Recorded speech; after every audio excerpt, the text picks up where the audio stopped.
ये हमारी लड़ाई नहीं है।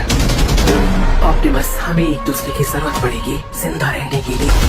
हम तैयार हैं।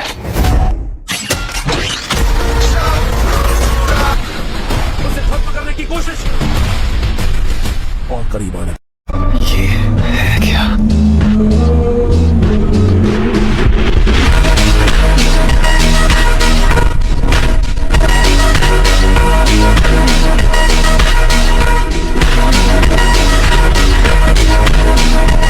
वो कहाँ है?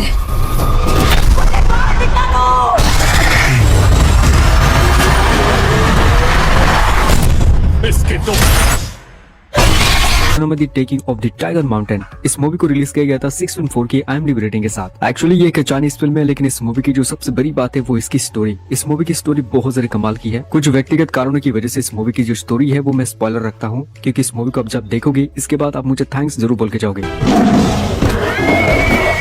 नोइंग ये 2009 में रिलीज हुई एक साइफाई थ्रिलर मूवी है जिसे IMDb की तरफ से 6.2 आउट ऑफ 10 की रेटिंग मिली हुई है। इस मूवी के अंदर हमें कहानी दिखाई जाती है जॉन नाम के एक आदमी की, जिसके बेटे को स्कूल में से एक 50 साल पुराना लेटर मिलता है, जिस लेटर के अंदर बहुत सारे नंबर लिखे होते हैं। पहले तो जॉन इस लेटर को एक मजाक समझ के इग्नोर कर देता है, लेकिन जब वो इस लेटर को पूरी अच्छी तरीके से डिकोड करता है उसे पता चलता है कि असल में इस लेटर के अंदर कोई नंबर्स नहीं बल्कि डेट्स लिखी गई है, और इन डेट्स को आने वाले फ्यूचर में कोई ना कोई हादसा होने वाला है। यानी कि सिंपल भाषा में कहे तो आज से 50 साल पहले ही किसी ने इस छोटे से लेटर के अंदर पूरा का पूरा फ्यूचर लिख दिया था। अब आखिर वो कौन था जिसने आज से 50 साल पहले इस छोटे से पेपर के अंदर वो सारी चीजें लिखी जो कि अब जाके हो रही है या फिर आने वाले फ्यूचर में होने वाली है। तो यही सब मिस्ट्री से भरी हुई कहानी जानने के लिए आपको इस मूवी को देखना पड़ेगा। मूवी का कॉन्सेप्ट और इसकी स्टोरी बहुत ही ज्यादा यूनिक होने वाली है, जो कि लिटरली आपके दिमाग को पूरी तरीके से हिला के रख देगी। और ये मूवी आपको हिंदी लैंग्वेज के साथ Amazon प्राइम वीडियो पे देखने को मिल जाएगी और यूट्यूब पे भी आपको हिंदी लैंग्वेज में देखने को मिलेगी, इसीलिए इस मूवी को बिल्कुल भी मिस मत करना। डोंट फॉल ये 2022 की बनी एक साइंस फिक्शन फिल्म है जिसको IMDb की तरफ से 5.1 की रेटिंग मिल चुकी है। इस फिल्म के अंदर आपको देखने को मिल सकती है एक एस्ट्रोनॉट और एक साइंटिस्ट, इन दोनों को ये बात पता लग चुका था कि हमारा जो अर्थ का मून है वो अपने ऑर्बिट यानी कि अपनी जगह से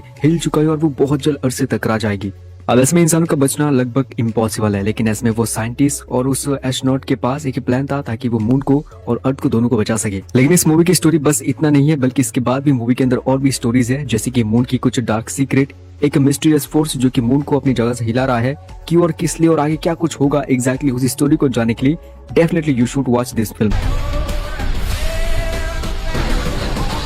स्विच ये 2023 में रिलीज हुई एक कॉमेडी फैंटेसी मूवी है जिसे IMDb की तरफ से 5.6 आउट ऑफ 10 की रेटिंग मिली हुई है। इस मूवी के अंदर हमें कहानी दिखाई जाती है एक हैप्पी फैमिली की, जो कि आपस में बहुत ज्यादा खुश होते हैं। लेकिन कहानी में ट्विस्ट तो बताया जब एक दिन अचानक से मिस्टीरियस तरीके से इन लोगों की बॉडी आपस में स्विच हो जाती है, यानी कि फादर की आत्मा बेटे की बॉडी में चली जाती है, बेटे की आत्मा फादर की बॉडी में चली जाती है, और ऐसे ही एक दूसरे की बॉडी इनकी पूरी फैमिली के अंदर स्विच हो जाती है। बाकी ये चीज कैसे हुई, आखिर ये लोग मिलकर इस प्रॉब्लम को कैसे खत्म करते हैं, और इस बीच मूवी के अंदर इनके साथ जो कुछ भी होता है वही सब कहानी जानने के लिए आपको इस मूवी को देखना पड़ेगा। मूवी का कॉन्सेप्ट और मूवी के अंदर दिखाया गया ड्रामा बहुत ही ज्यादा कमाल का है, और इस मूवी को आप नेटफ्लिक्स के ऊपर हिंदी लैंग्वेज में देख सकते हैं। Resident Evil welcome to Raccoon City. इस फिल्म को IMDb की तरफ से 5.2 की रेटिंग तो मिल चुकी है, लेकिन अगर आपको मॉन्स्टर्स मूवीज देखना पसंद है तो आप इस मूवी को जरूर चेकआउट कर सकते हो। इस फिल्म के अंदर आपको स्टोरी देखने को मिलती है कुछ पुलिस ऑफिसर की स्टोरी, जो कि अपने कुछ साथियों को मतलब कि कुछ और पुलिस ऑफिसर्स को ढूंढने की कोशिश करते हैं, क्योंकि उन्हें ये पता लगता है कि जब वो लोग एक सीक्रेट मैंशन के अंदर जा चुके थे तभी से वो लोग अचानक से गायब हो चुके हैं। लेकिन ऐसे में इस मूवी के अंदर कहानी हमें क्लैरी नाम की एक लड़की की स्टोरी भी देखने को मिलती है, जो कि काफी सालों के बाद वो रैकून सिटी लौट आती है ताकि वह अपने भाई से मिल सके।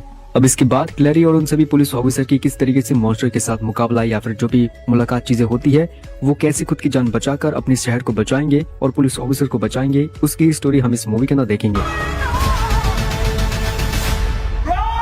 रियल स्टील ये 2011 में रिलीज हुई एक साइफाई स्पोर्ट मूवी है जिसे IMDb की तरफ से 7.1 आउट ऑफ 10 की रेटिंग मिली हुई है। इस मूवी के अंदर हमें कहानी दिखाई जाती है हमारे फ्यूचर वर्ल्ड की, जहां पे इंसानों की जगह रोबोट से फाइट लड़वाई जाती है और जो कोई भी जीतता है उसे बहुत सारे पैसे मिलते हैं। अब इसी बीच हमें कहानी दिखाई जाती है मैक्स नाम के एक बॉक्सर की, जो कि इसी फाइट के अंदर वर्ल्ड चैंपियनशिप हासिल करना चाहता है, इसीलिए वो एक पुराने रोबोट को खरीदता है। लेकिन उसके पुराने रोबोट के सामने बहुत नए और एडवांस रोबोट है, तो ऐसे में क्या उसका पुराना रोबोट नए रोबोट के सामने टिक पाते हैं या फिर नहीं, वही सब कहानी जानने के लिए आपको इस मूवी को देखना पड़ेगा। मूवी का कॉन्सेप्ट बहुत ही ज्यादा यूनिक है और मूवी के आपको अच्छी खासी स्टोरी भी देखने को मिल जाएगी, और इस मूवी को भी आप प्राइम वीडियो के साथ साथ यूट्यूब पे भी हिंदी लैंग्वेज में देख सकते हो। Transformers rise of the beast, हाँ ये वही फिल्म है जो आप सोच रहे हो 2023 की बनी, लेकिन हाल ही में इस मूवी को इंटरनेट पर बहुत ही अच्छी मतलब की फुल HD में रिलीज किया गया है। मूवी की बेसिक स्टोरी की अगर बात करो तो इस फिल्म के अंदर कहानी आपको देखने को मिल सकती है ऑप्टिमस प्राइम और बाकी ऑटोबॉट्स मिलकर एक टीम अप करते हैं मैक्सिमल्स के साथ, जो कि एक तरह के ट्रांसफॉर्मर्स हैं, मतलब कि एनिमल्स वाले ट्रांसफॉर्मर्स हैं, और ट्रांसफॉर्मर की ये दोनों ही प्रजाति एक दूसरे के साथ टीम अप करते हैं ताकि वो मिलकर इस दुनिया को बचा बचा सके दो इंसानों के साथ। अब आगे जो कुछ भी होगा वो आप जानने के लिए मूवी को प्लीज इंटरनेट से डाउनलोड करके देख लेना, क्योंकि ये मूवी अभी तक यूट्यूब पर अपलोड हुआ नहीं है।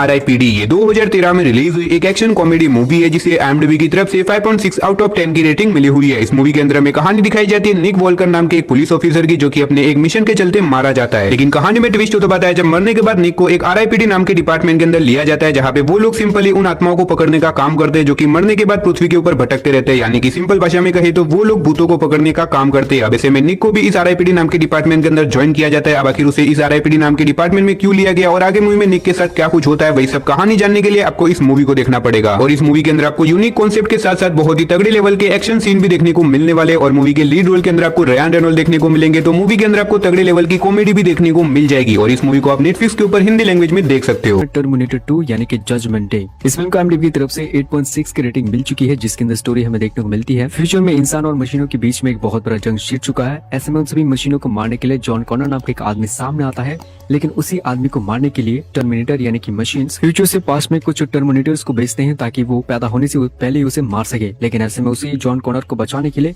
एक दूसरा टर्मिनेटर भी वहाँ पर मतलब कि फ्यूचर से पास्ट में पहुंच जाता है।